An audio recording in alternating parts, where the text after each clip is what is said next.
Pleasure to recognize the gentleman from Georgia, Mr. Carter, for his 5 minutes of questioning.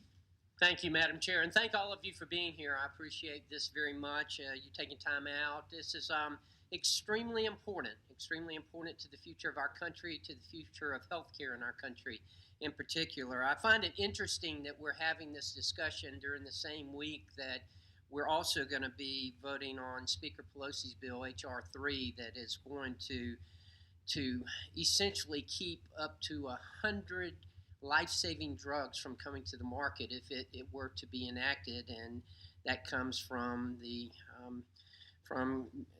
Economic Development Commission, and that's what they have proposed. Even CBO tells us that we can expect anywhere from 8 to 15 drugs not to come to market if this were to be passed. But Dr. Atlas, I wanted to ask you, because I think your testimony really tells the full story. If it's come up in our debates about the anti-cures bill, H.R. 3, as you mentioned in your testimony as well, that other single-payer systems have far fewer choices in terms of medicines available to them. Is that correct? That's absolutely true. And since most new drugs are cancer drugs, people die because of that.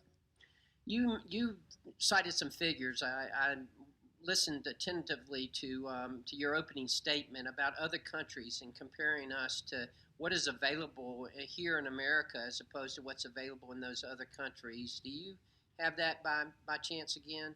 Yes, I do, because I was speaking so quickly that probably no one remembers what I said. I'd like to make sure they do remember what you said, because I certainly heard it.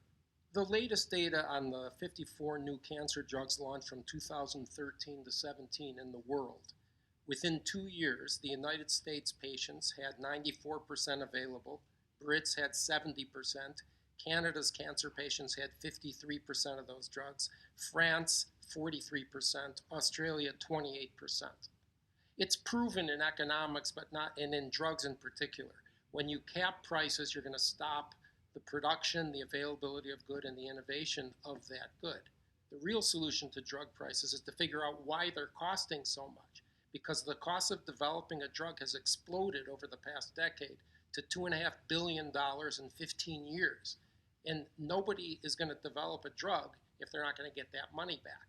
So we, as a government, really have added a lot of bureaucracy and a lot of hurdles to and therefore costs to the development of new drugs, and that's where the attention should be focused. And you know, for those of you who don't know, and I'm sure members of the committee know, currently I'm the only pharmacist serving in Congress. I spent my professional career dealing with this. I've seen nothing short We're of miracles. so glad that you said it.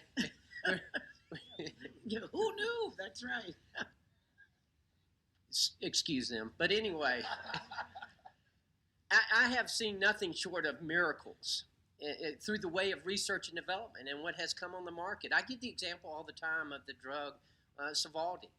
Here's a drug that when I first started practicing pharmacy in 1980, if you were diagnosed with hepatitis C, you were going to die. I mean, that's all there was to it. Now, how phenomenal is it that we can cure that disease with a pill?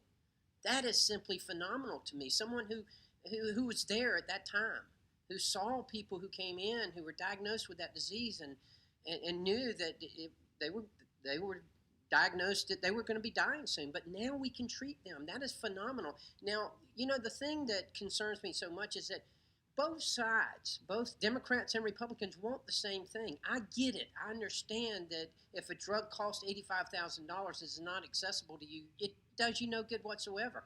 I get the fact that we need to bring prescription drug prices down. I also understand that there are other things that we can do aside from what is being proposed in H.R. 3 that will lower drug prices without stifling innovation.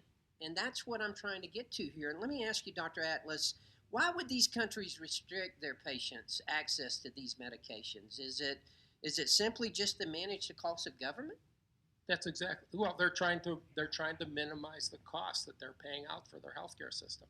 And the way that they all do it is to restrict the use of care, the availability of technology, the availability of drugs, and their results of their survivals in these specific diseases are worse than ours. Exactly, and again, I don't fault my colleagues on the other side of the aisle. They want the same thing I want. We all want the same thing, to bring the prescription prices down, and we can do that. And I see the need for transparency so much because I know what's going on here, and I know that there are middlemen who are bringing no value whatsoever to the system, but are taking profits out of the system. And thank you again, Dr. Atlas, for being here and for bringing up this important point. Thank all of you for being here. Thank you, Madam Chair, and I yield back. The gentleman